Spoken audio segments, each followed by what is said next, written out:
Hello everyone, hello guys and everyone. Aujourd'hui, je voudrais bien vous parler d'une chose, de la nécessité de pouvoir déployer certaines capacités, mais certaines capacités qui sont liées à notre condition terrestre. Et on aura pour base la Bible. La Bible est dans les livres de la sagesse, notamment Ecclésiaste. Je lis dans Ecclésiaste 9, 10. Tout ce que tu trouves à faire, fais-le avec l'énergie que tu as, car il n'y a ni activité, ni réflexion, ni science, ni sagesse dans le séjour des morts vers lequel tu es en route. Je vous lis rapidement English version dans la Bible en anglais, Amplified Bible.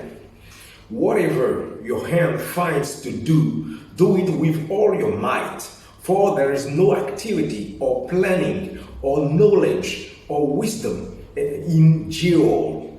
What is the Sheol? The netherworld, the place of the deaf, where you are going. Aujourd'hui est mon jour en fait de English practice, de pratique d'anglais, donc permettez que je puisse bifurquer aussi en anglais. Et qu'est-ce que la Bible nous dit ici? En fait, je parle ici de la nécessité de pouvoir déployer certaines conditions qui sont liées à notre condition terrestre, certains dons. Ici, la Bible parle de faire quelque chose, c'est-à-dire qu'il faut exercer tes 10 doigts. C'est pour ça que moi j'aime dire que tu sois employé ou pas, il est bon de pouvoir déployer aussi d'autres connaissances dans ce que tu sais faire de tes 10 doigts. Ça parle de pratique, d'art, de business et autres. Voilà, parce que c'est important de déployer son talent. Pourquoi est-ce que je distingue ça de l'emploi? Par exemple, de l'emploi, il y a la formation qu'on fait académique et on déploie aussi cette formation académique qui parfois peut être différente de notre don naturel parce qu'on cherche aussi l'argent pour pouvoir vivre. Donc on peut être en emploi pour avoir le bottom line, ce qu'on appelle aussi le salaire, parce que l'ouvrier mérite salaire, dit la Bible. Donc ici, la Bible nous encourage à pouvoir être en activité. Pourquoi? Parce qu'il dit car il n'y a plus ni activité, il n'y a pas de réflexion. La réflexion, c'est tourner la tête. Déjà, réfléchir. Il n'y a pas de réflexion. Il n'y a plus de science. Dans d'autres versions, la science, c'est l'intelligence. Et aussi, ni la sagesse. On distingue l'intelligence de la sagesse, par exemple, parce que l'intelligence, c'est la capacité à pouvoir produire, à pouvoir comprendre les temps, lire les temps, et aussi de pouvoir décider. La sagesse a une définition que j'aime beaucoup, que George Meyer a donnée, c'est que c'est la capacité et la volonté de prendre la bonne décision aujourd'hui afin que cela nous porte des profits pour demain. Donc, prendre des bonnes décisions pour qu'on ait les retours de ces bonnes décisions demain. Ça, c'est la sagesse. Ça parle aussi de comprendre et de décider. Un peu comme la Bible dit, l'homme prudent voit le malheur venir de loin et il se cache. Ça, c'est de la sagesse. Voilà un peu. Et la Bible nous apprend que toutes ces choses se déploient sur la terre. C'est pendant qu'on est vivant dans un corps qu'il y aura activité. Donc moi je parle d'activité, de produire quelque chose et aussi d'activité physique en parlant un peu de sport, ça c'est moi qui le dis, de réflexion, donc de faire fonctionner la tête, de réfléchir sur les choses. Comme la Bible dit, celui qui réfléchit sur les choses s'en trouve bien.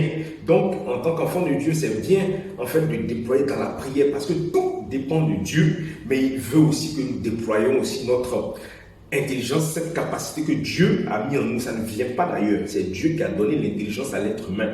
Et il n'y a pas de science, c'est l'intelligence, il n'y a pas de sagesse dans le séjour des morts. C'est-à-dire que c'est sur terre qu'on déploie activité, réflexion, la science, donc l'intelligence, la sagesse. Parce que dès qu'il y a la mort, c'est-à-dire que dès que le corps est en terre, et même après, on ne déploie plus ces choses. Voilà, parce qu'on est dans une autre réalité, dans la réalité spirituelle. Donc la Bible nous apprend qu'il faut le faire maintenant, pendant que tu es sur terre, déploie ton intelligence, aie une activité, bouge tes 10 doigts, cherche à faire des choses, à créer, à pouvoir faire du business, voilà, résoudre des problèmes. Business, j'entends pas business, écoutez très bien, business, c'est la capacité à discerner un besoin, y répondre et d'être payé en retour. That's the business. Mais regardez la version en anglais, j'aime beaucoup ça, dans la Amplified Bible. Ça c'est, it says, for there is no activity. C'est la même chose comme en français, d'activité, mais or planning.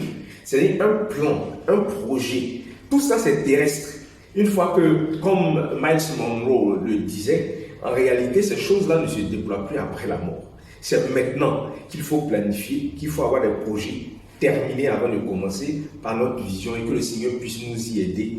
Parce que dans le séjour des morts, comme la Bible dit, là où on va, il n'y a plus de ces choses-là à pouvoir déployer. C'est maintenant qu'il faut déployer.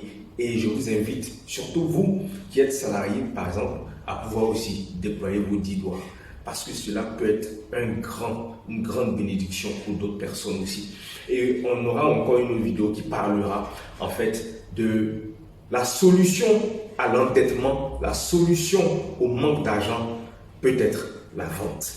À la prochaine, Serge Nguitaro, coach en bien-être et en gestion de poids.